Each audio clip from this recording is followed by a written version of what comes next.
Glória a Deus. Irmãos, antes que eu me esqueça, nós teremos a nossa conferência agora, início de dezembro, os 4 primeiros dias do mês de dezembro, dia 1, 2, 3 e 4. Também, paralelo a isso, os pessoal estão se movimentando aqui, o casal de pastores, o Wellington e Amanda, sobre as camisas. Aqueles que queiram obter uma camisa, procure esse casal abençoado. Para maiores informações, prazo de pagamento, o valor, tudo é com eles, tá? Estão responsáveis nessa área. Então procure eles, se você almeja ter uma camisa também. E nós não estaremos cobrando nenhuma taxa de inscrição para a conferência. Porém, o que nós orientamos a cada um de vocês, esse nosso desafio da construção do nosso templo, e conforme o Espírito Santo ele te oriente, e que você seja sincero com você também, né? Você trazer uma oferta nesses dias.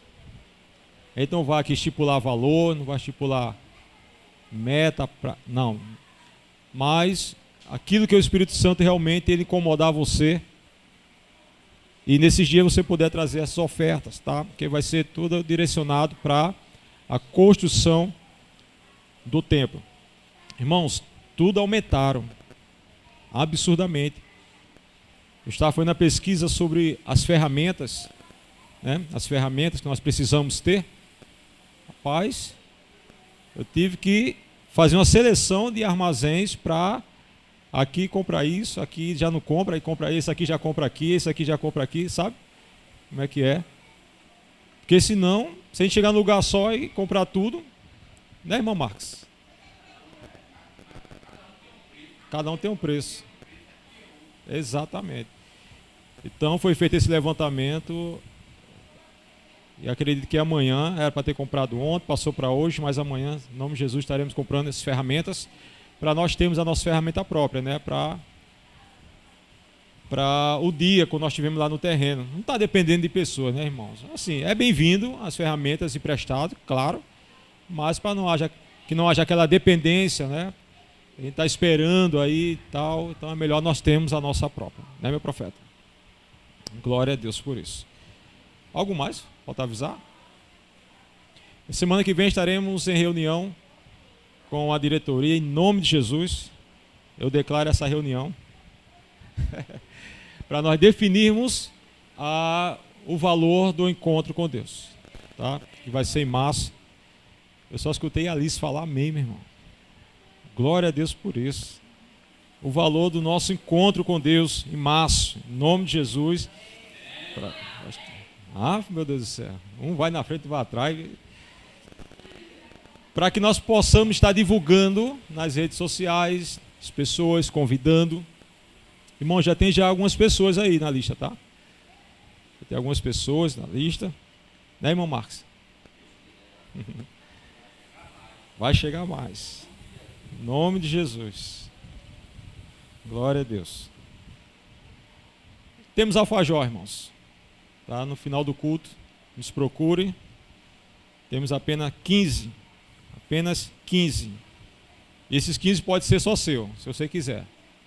É, Vanilson? Amados, abra a tua Bíblia aí em 1 Samuel, capítulo 22. Quero compartilhar com vocês essa palavra. 1 Samuel, capítulo 22.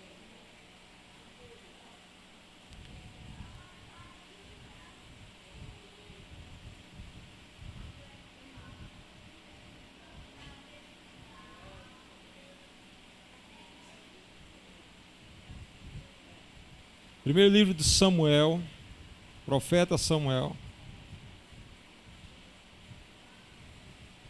capítulo 22. Nós iremos ler apenas 3 versículos. Versículo 1, versículo 2, e em seguida nós pulamos para o versículo de número 7. Diz assim a palavra: Davi fugiu de Gate e se escondeu na caverna de Adulão. Quando souberam disso, seus irmãos e parentes foram encontrá-lo ali. Logo, outros começaram a chegar, pessoas aflitas, endividadas e descontentes. Nossa, irmão, acho que eu já vi essa cena em algum lugar. Davi acabou se tornando o líder de cerca de 400 homens. Verso 7. Quando ouviu a notícia, Saul gritou a seus oficiais: escutem, homens de Benjamim, por acaso aquele filho de Jessé prometeu campos e videiras a todos vocês? Prometeu torná-los generais e capitães de seu exército? Amém, queridos? Glória a Deus. Deixa eu ler o verso 8. Eu não queria ler não, mas vou ler o verso 8. Foi por isso que conspiraram contra mim, pois nenhum de vocês me informou quando meu filho assumiu um compromisso solene com o filho de Jessé. Não tiveram pena de mim, sim, meu próprio filho, instigando Davi a me matar, como ele procura fazer hoje mesmo. Glória a Deus. Irmãos, quero compartilhar com vocês essa passagem que nos traz grandes exemplos e podemos contextualizar ele nos dias atuais. Isso aqui foi uma guerra que esconde e o que procura. É mais ou menos aquela brincadeira, eu acho que vocês já participaram, né? Um vai procurar os demais que estão escondidos. Quem já participou dessa brincadeira aqui, irmãos, quando pequeno? Amém, glória a Deus. A infância aí, né? Muito boa, né, Ivan? A infância, um vai ficar com os olhos vedados e outros vão se esconder até procurar. Então era mais ou menos isso que estava acontecendo. Saul já havia sido destituído do seu trono. Existia ainda uma autoridade sobre a vida de Saul, mas o trono já não pertencia mais a ele. E com isso, ele não abre mão. Ele não abre mão. Até que ele percebe, fica sabendo que Davi seria o seu sucessor.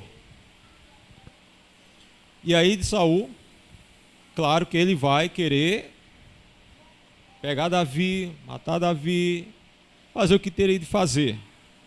Só que ele não consegue, porque Deus sempre estava direcionando Davi. Deus sempre estava conduzindo Davi de um lugar para outro. Irmãos, permitam-me abrir um parênteses aqui. Eu queria que você fechasse os olhos comigo, por favor. Colocasse a mão na sua testa. Eu quero orar com você nessa noite. Pai, em nome de Jesus, nós viemos aqui nessa noite, Senhor. Não foi apenas para passar um tempo. Não foi apenas para desperdiçar o nosso tempo. Nem também desperdiçar o teu tempo. Mas viemos aqui apenas agradecer ao Senhor por todos esses dias, o Senhor ter cuidado de cada um de nós. Pai, que toda inquietação, que toda preocupação que esteja consumindo o coração e a mente de teus filhos, eles possam agora, com a tua sabedoria, saber administrar, equilibrar essa luta interior, para que o seu espírito se conecte com o teu espírito, Deus, e que haja aqui uma transição da tua unção, da tua graça sobre a tua igreja, e que possamos ser fortalecidos na tua palavra, criando raízes, em nome de Jesus. Amém, queridos. Glória a Deus. Volta para cá agora. Desça. Então Saul ele estava buscando tirar a própria vida de Davi, mas Deus estava sempre conduzindo Davi a lugares onde Saul não conseguia alcançá-lo. E uma dessas fugas de Saul, a Bíblia diz uma das fugas de Davi, a Bíblia diz que Davi se escondeu na caverna chamada Adulão. E lá, as pessoas que estavam desertando do exército de Saul, eles estavam se unindo a Davi. Então, chegaram um número bom de pessoas naquela caverna, naquele esconderijo. Percebe no verso número 2 quais eram os tipos de pessoas. Logo outros começaram a chegar. Eram pessoas aflitas, endividadas e descontentes. Irmãos, você já viu esse cenário em algum lugar? Imagine que há um chamado para você, de Deus, para você tomar conta de um rebanho, para você tomar conta de um ministério, de uma igreja. E daí, quando você vai assumir, vamos dar um exemplo aqui, abre-se uma filial, um Abapai em determinado lugar, e você é convidado a tomar conta dessa filial. E aí a equipe de pastores aqui chega para vocês e diz: olha, as pessoas lá do ministério, as pessoas que estão começando lá, são pessoas endividadas, aflitas e descontentes. Qual que seria a sua reação, irmão? Não, pastor, misericórdia. Isso não é de Deus, não. Hã?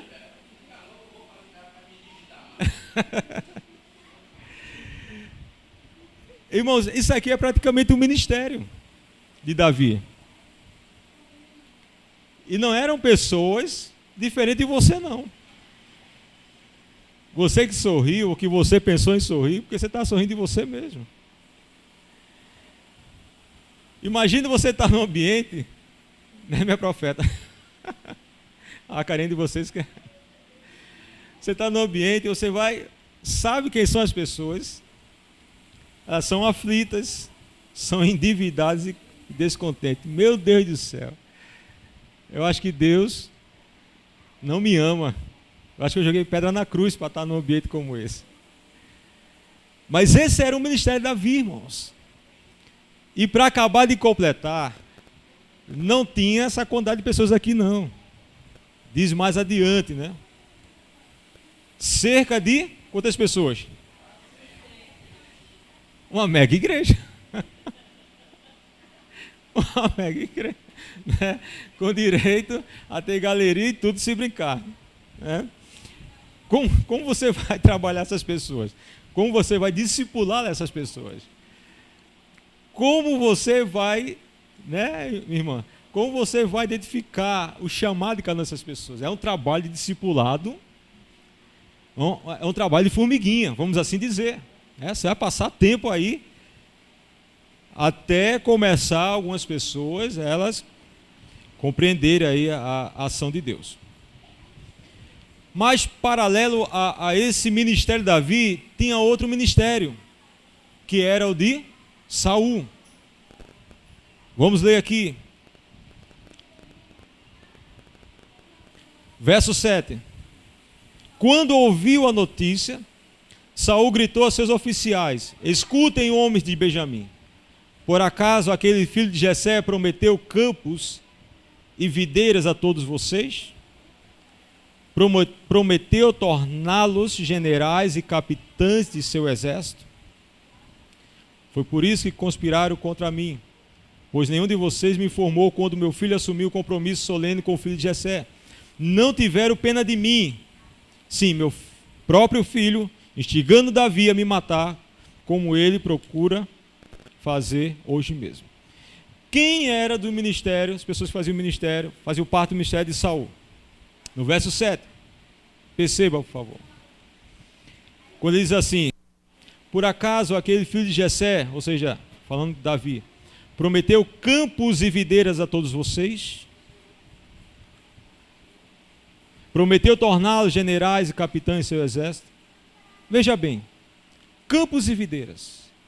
Campos fala de uma herdade, de uma propriedade, de uma terra. O que você faz numa terra?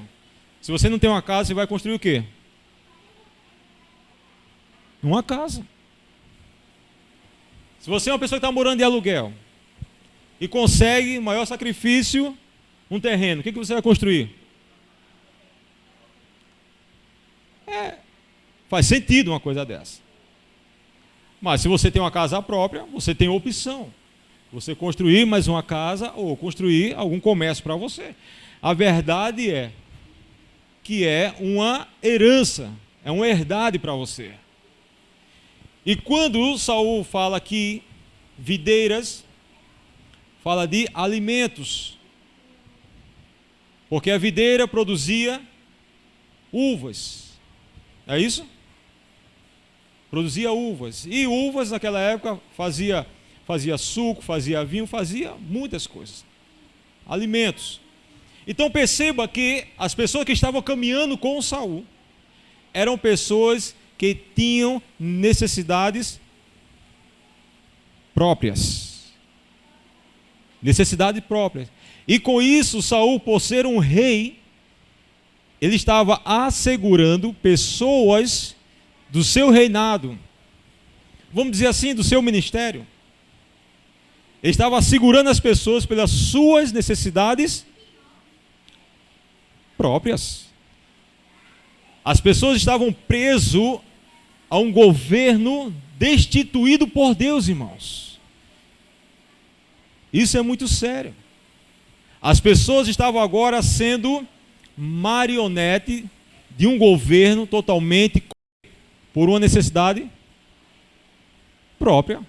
Mais além, quando diz aqui assim, uma posição de uma liderança. Saul sabia que tinha pessoas que tinham, vamos dizer assim, a ambição, o desejo por uma liderança. E com isso ele facilitava, em alguns momentos, dá-se a entender, que através da necessidade dessas pessoas, ele dá um cargo, dá um título, dá um status. Então, as pessoas que estavam sob o domínio, o governo de Saul, eram pessoas altamente necessitadas, presas por suas necessidades próprias. Isso muitas vezes reflete, irmãos, essas duas balanças da vida de um lado, Saul do outro. Reflete hoje, os tempos atuais, alguns ministérios. Pessoas que estão muitas vezes enfermas na sua alma, doentes, aflitas. Irmãos, isso aqui se torna muitas vezes um peso para essas pessoas. Estão descontentes. Estão muitas vezes endividadas, não apenas questão financeiramente, mas muitas vezes estão endividadas em perdão com outras pessoas.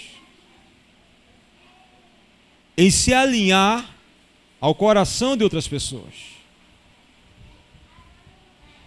E isso reflete a igreja atual, queridos. Quando eu falo a igreja atual, não estou falando apenas aqui.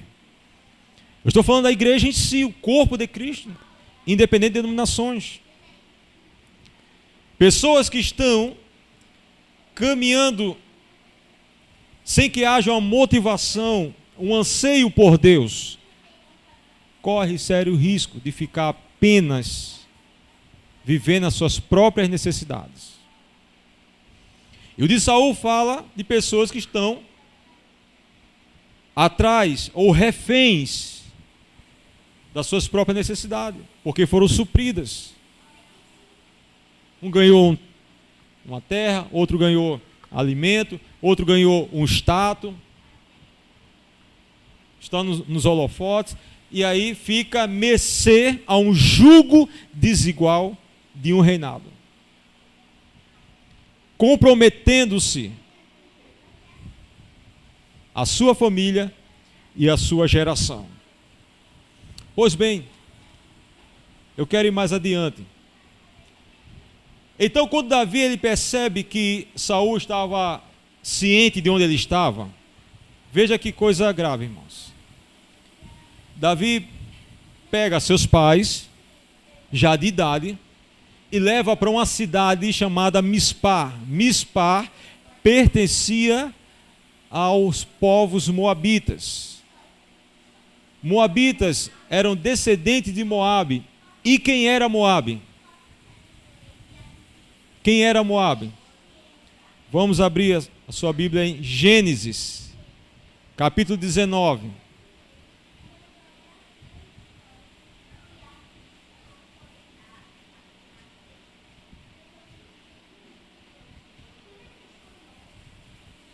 Gênesis, capítulo 19.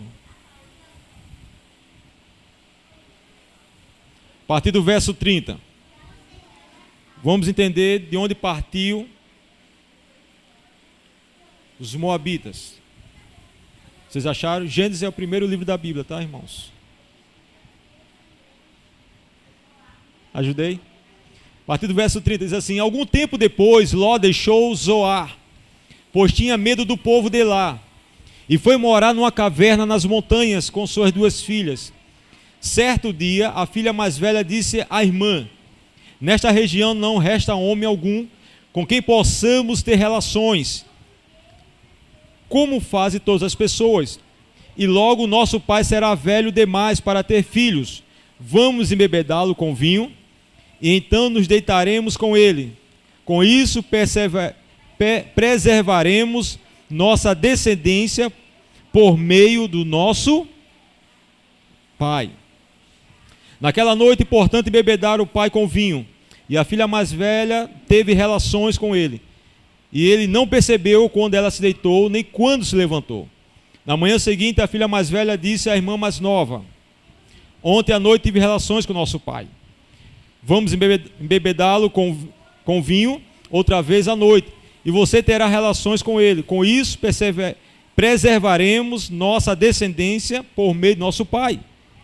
Naquela noite, portanto, voltaram e bebedaram o pai com vinho, e a filha mais nova teve relações com o pai. Mas uma vez ele não percebeu quando ela se deitou, nem quando se levantou. Como resultado, as duas filhas de Ló engravidaram do próprio pai. Chamou de...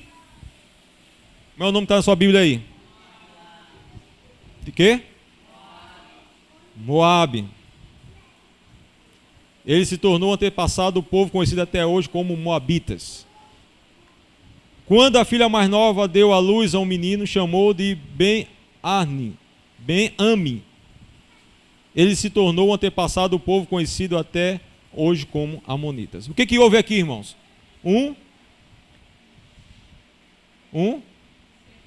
Incesto. Responderam lá atrás.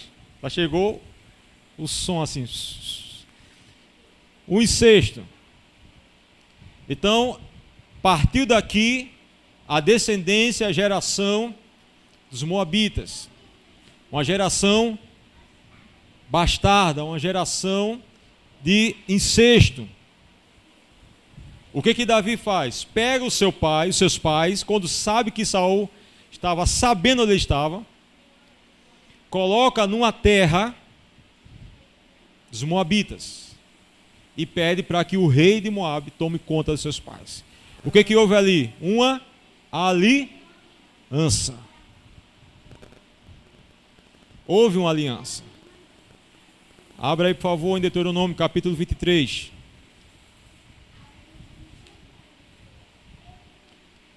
Deuteronômio, capítulo 23. Deixa eu ver aqui. Achei. A partir do verso 2.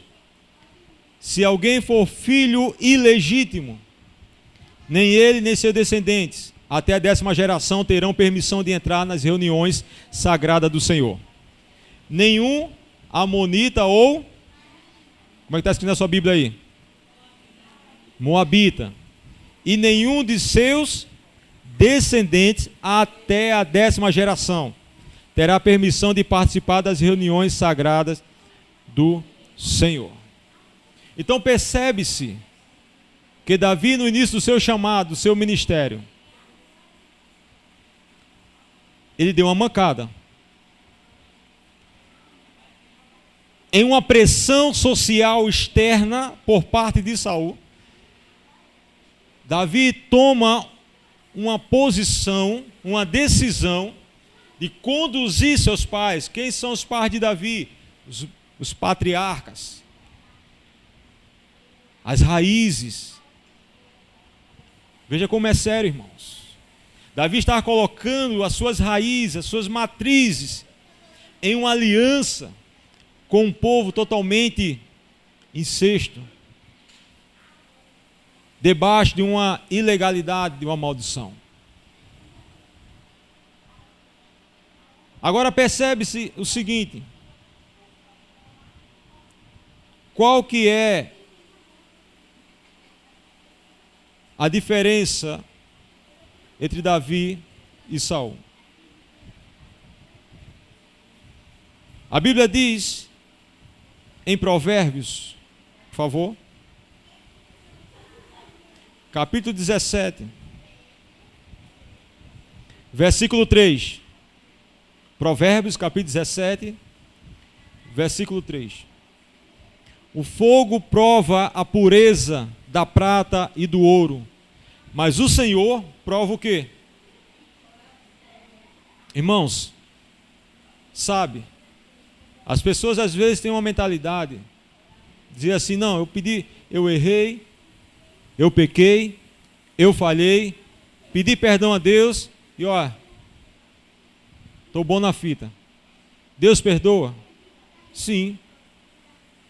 Mas as consequências daqueles atos, as consequências muitas vezes irresponsáveis da nossa parte, decisões tomadas por uma pressão, e essa pressão pode ser dos filhos, dos patrões, da sociedade, da mídia, da família, duvidando do seu caráter, duvidando de quem você é.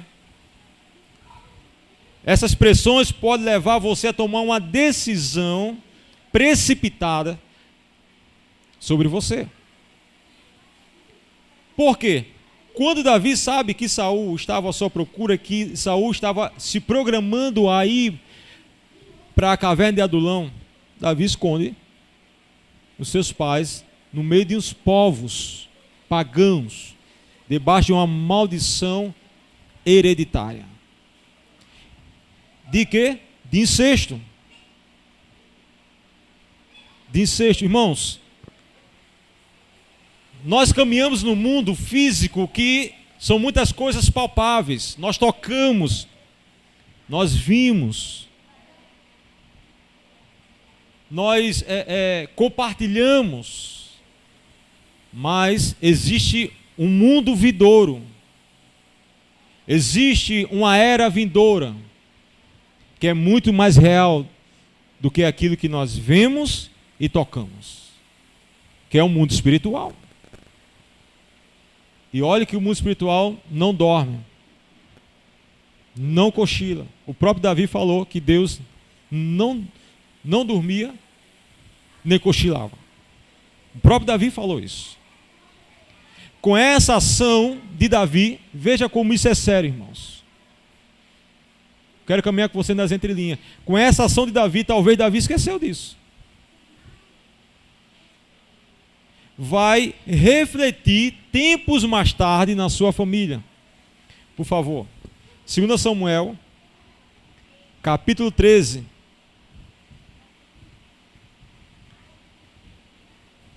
A partir do verso 10. Quando vocês estão procurando, eu vou tomando a minha água aqui.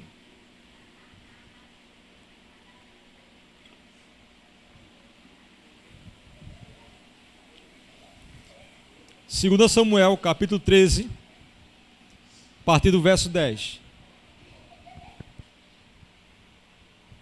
Diz assim: Então Aminon disse a Tamar: Agora traga os bolos ao meu quarto e dê-me de comer.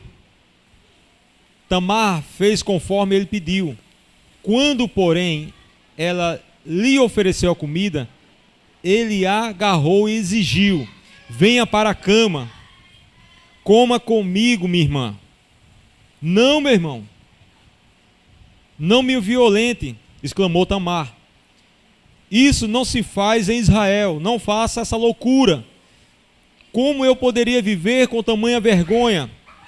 E você cairia em desgraça em Israel. Por favor, fale com o rei e ele permitirá que você se case comigo. Mas Aminon não quis ouvi-la, e como era mais forte que ela, fez o quê? Violentou. Então a paixão de Aminon se transformou em profundo desprezo. Como é que está escrito na sua Bíblia? Uma aversão. Que foi um encantamento, né? E seu desprezo por ela foi mais intenso do que o quê? Do que a paixão que havia sentido. Saia daqui, gritou para ela. Tamar era a filha de Davi. Aminon também era filho de Davi. O que houve aqui, irmãos? O que houve aqui, igreja? Um incesto. Então você percebe que as nossas atitudes hoje, elas podem ter resultados intensos nas nossas vidas. E ainda que nós não venhamos contemplar essas colheitas, nossos filhos contemplarão, os nossos netos contemplarão, os bisnetos contemplarão. Então percebe, igreja, que muitas vezes nós não paramos para analisar sobre os nossos comportamentos, as nossas escolhas, as nossas decisões. Ainda que sejam viáveis para você na hora, ainda que você tomar uma atitude que vá te favorecer, seja bom para você. Talvez você já comece a se imaginar vivendo de outra forma, de outro jeito, tendo outros tipos de comportamentos, tendo outros tipos de rotinas. É bom, mas que isso pode trazer grandes danos à sua vida, à sua geração. Então Davi, no início do seu ministério, ele tomou essa decisão precipitada. O que nos faz tornar para Deus é o nosso arrependimento. Porque um evangelho que não tem arrependimento, irmãos, só se torna cócega na nossa alma. Só se torna uma ação terapêutica, uma anestesia na nossa alma, nas nossas emoções. E por outro lado, Saul, buscando matar Davi, buscando tirar a própria vida de Davi, representa aqueles ministérios, ou aquelas pessoas, porque quando eu falo ministério, eu falo da nossa casa, irmãos. A começar da nossa casa. Aqui é o ministério? É. Mas cada um que estão aqui representa seus ministérios na sua casa. Saul representa o homem, a mulher, o jovem, que começa a caminhar por uma necessidade, suprir necessidade da pessoa que está próxima. Para quê? Para aprender aquela pessoa, muitas vezes, emocionalmente. É eu que banco, é eu que pago, é eu que tenho direito de fazer isso aqui. Dentro da minha casa, debaixo do meu teto, comendo meu feijão, tem que ser do meu jeito. Interessante que a gente ouvia muito isso no passado. E acabou que, na minha vida, eu trouxe também isso para dentro da minha casa. Quando muitas vezes os meus filhos estavam naquelas desobediências, mas que muitas vezes eu tinha como desobediência deles, mas na verdade, muitas vezes, nos comportamentos deles, era Deus tratando o meu caráter. E quantas vezes eu falei, irmãos, Não, debaixo do meu teto. E quando estiver na minha casa, escute isso. Quando estiver na minha casa, é da forma que eu quero. Quando vocês forem embora, fizer a vida de vocês, vocês fazem como vocês bem entenderem. Até que veio uma pessoa abençoada. Uma pessoa abençoada, enviada por Deus, que me confrontou. Aí vocês não conhecem e nem moram aqui. Através de um vídeo de chamada, irmãos. A pessoa está lá do outro lado, em outro estado. Um vídeo de chamada. Disse assim: pense e reflita a sua fala. Quando você diz que está debaixo do seu teto, na sua casa, é do seu jeito, o porquê leva você a fazer isso? Não tem palavra para mim não, irmão. Não teve resposta não. Eu ainda tentei palavra para argumentar, mas eu não consegui. E ali eu comecei a compreender que eu queria impor sobre os meus filhos, porque eu botava comida na mesa, eu comprava as roupas, os calçados, pagava a escola. Então eu me achava no direito de dizer: não, dentro da minha casa é do meu jeito, como eu quero. Ou seja, a mesma situação de Saul. E quando Saul estava alimentando as desgraças da alma das pessoas, as mazelas da alma das pessoas, Saul gritou. Foi Davi que está dando terreno a vocês? Que está dando alimento a vocês? Foi Davi que está botando vocês como capitão de guerra? Vê. E ainda, sabe o que é pior de tudo isso? Por favor, irmãos. No texto que nós lemos, em 2 Samuel, veja o que Saul,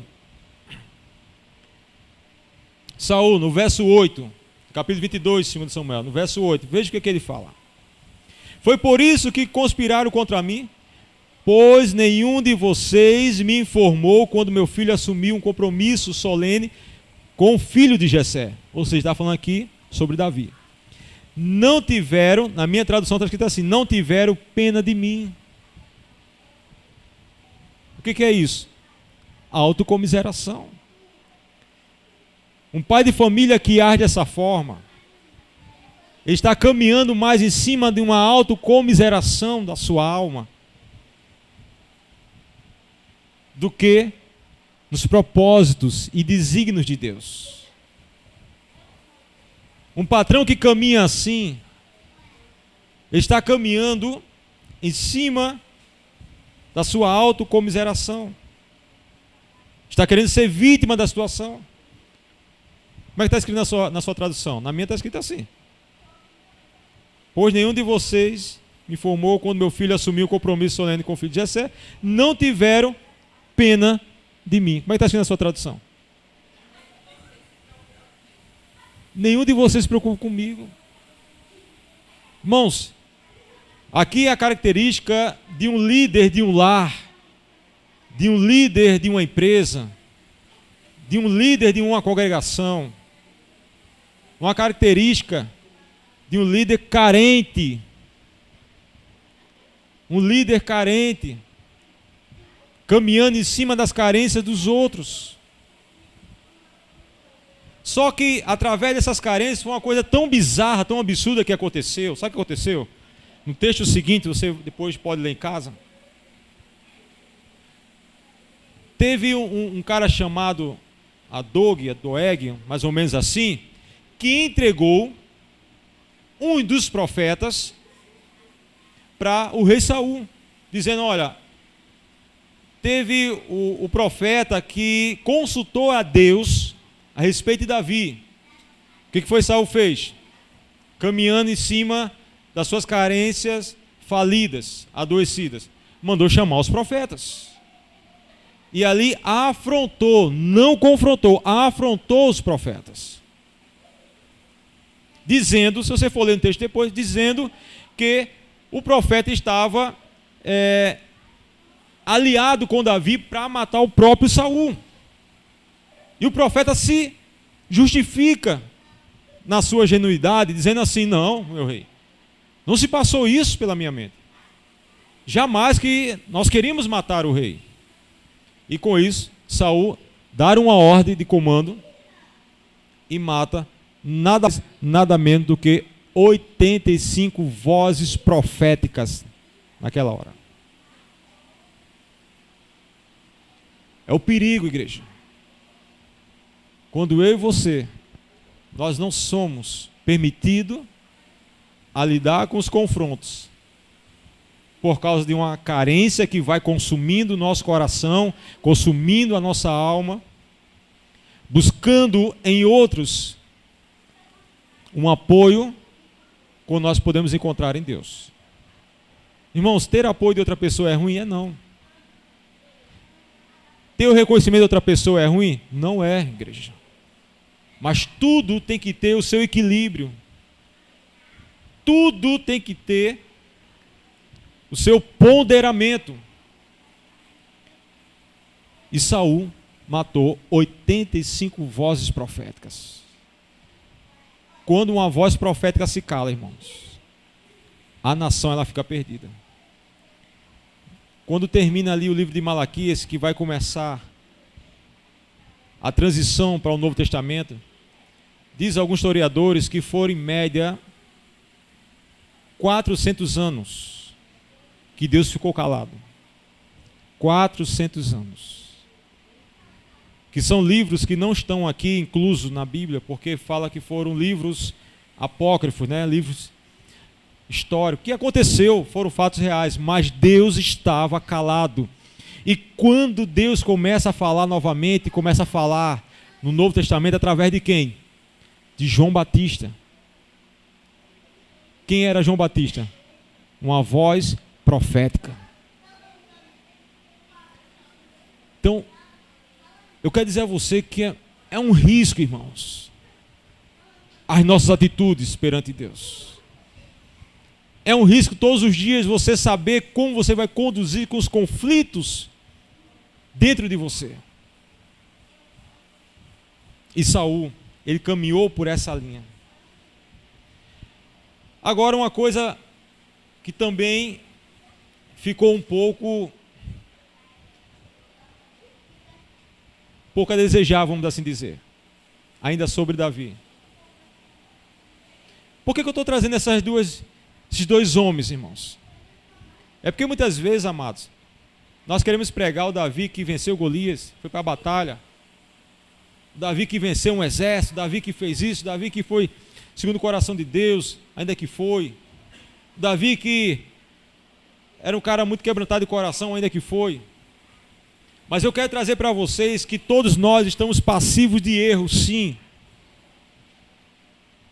Mas nós não precisamos ter o direito de permanecer nos erros. E pensa uma coisa que incomoda. Você está no erro. Menos espera alguém parar no seu caminho e diz: ó, está errado. Mas até então você passou por tantas pessoas e ninguém te falou nada. Viu, te aplaudiu, te reconheceu, te admirou. Você é uma referência para mim, rapaz. Ô do céu. Aí chega um abençoado. Aí diz: olha, não está correto isso aí não. Qual que vai ser a sua reação? Você fica logo.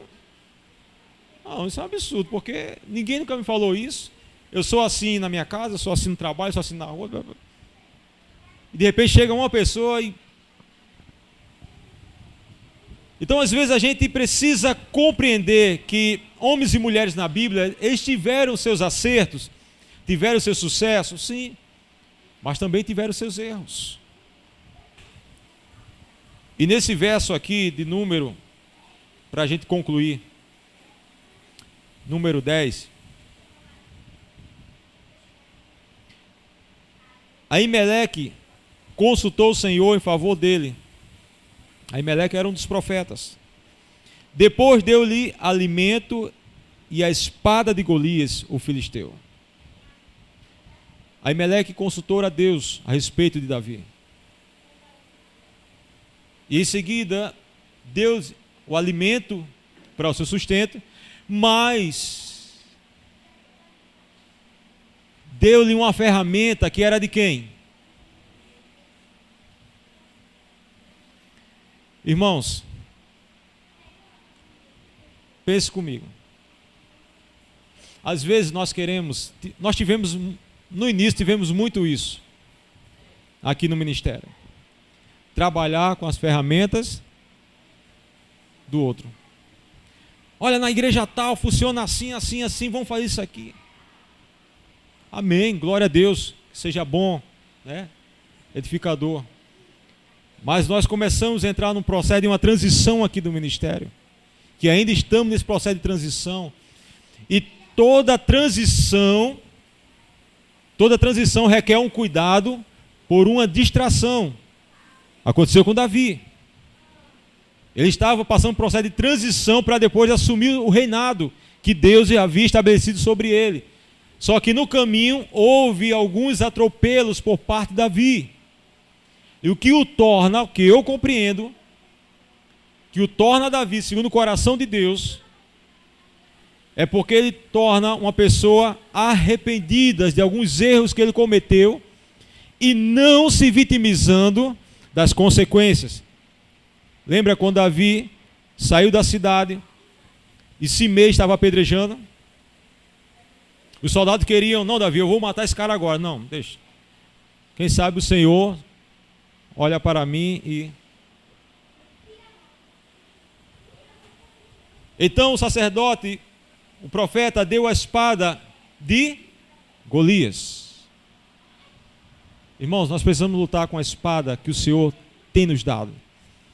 Nós precisamos lutar com as ferramentas que o Senhor tem nos dado. A exemplo disso é o terreno. Nós estamos lá. Começamos com as ferramentas de um, de outro, emprestado, até que chegou um abençoado esse pastor.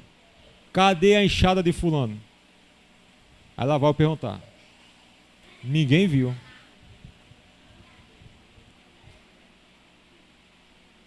Mas se a ferramenta fosse nossa, teríamos mais cuidado, teríamos mais responsabilidades. Terminou o serviço, vamos lavar, né? Bonitinho, deixar prontinho aqui. Mas já de novo, mas não tem problema, tem que lavar. Colocar no lugar organizado. Quem quisesse da igreja pegar, já sabia onde estava. Talvez até tinha um nome, que eu acho que eu vou colocar, Ministério Abapai. Irmãos, é um perigo nós lutarmos com as ferramentas de outras pessoas. O Senhor quer lhe dar as ferramentas dele para você. Não precisa você querer ser outra pessoa, ou igual a outra pessoa. Seja você na sua identidade. Seja você no seu ministério, na sua casa, na sua família. E as misericórdias do Senhor te alcançarão. Ainda que as colheitas venham. Por que vêm, irmãos? Eu não vou mentir aqui para você. As colheitas vêm. E cá para nós. É chatinha, viu? É chatinha. Porque muitas vezes parece que uma ação que nós tivemos, parece que ela vai durar meses, anos de colheitas. E muitas vezes é verdade. Se você planta uma semente você planta. Quantos frutos vão dar? São vários. Eu lembro que lá em casa nós plantamos uma semente de acerola, está lá, um pé de árvore lá atrás, com um bocado de acerola. Então, uma ação fora do contexto da palavra, fora da direção de Deus, vai gerar várias consequências, seja elas boas, seja elas ruins. E sabe qual é o pior das coisas? Nós agimos como Saul. Ninguém tem pena de mim. Aí se aborrece com um, se aborrece com o outro, se aborrece com um, se aborrece com o outro, se aborrece com o outro, se aborrece. Igreja do Senhor. Deus quer levantar homens e mulheres, jovens e crianças, para alcançar a sua família, a sua casa e essa nação. Não adianta nós apontarmos os governos. quando dentro de nós ainda não há o governo do Espírito de Deus sobre nossas vidas. E quando não há, irmãos, a tendência é permanecer muitas vezes os mesmos erros. Fica de pé, por favor.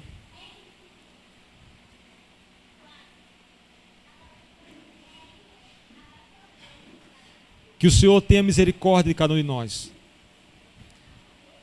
Que o Senhor tenha misericórdia de mim, que o Senhor tenha misericórdia de você. E que nós possamos ter sabedoria. Nós possamos ter o conhecimento, a revelação do Espírito de Deus. Que possamos ter um coração sensível à voz de Deus. Para que possamos caminhar agradando o coração dEle. Porque é por Ele, para Ele são todas as coisas. É para Ele, igreja. O teu chamado, o teu ministério na tua casa depende de você. Se você tiver um coração realmente disposto a obedecer à voz do Senhor, você será levado a lugares que talvez eu olhando para você não vá entender. Talvez outras pessoas olhando para você não vão compreender. Mas os processos, eles precisam ser aprovados em nossa vida. Cuidado com a distração, igreja. A distração, ela é coisa tão sutil. Ela vem com a aparência de algo tão bom. Ela vem com a aparência assim que não é nada demais. Mas a ideia, na verdade, é tirar você do foco. Tem alguma canção aí? Fecha seus olhos, por favor.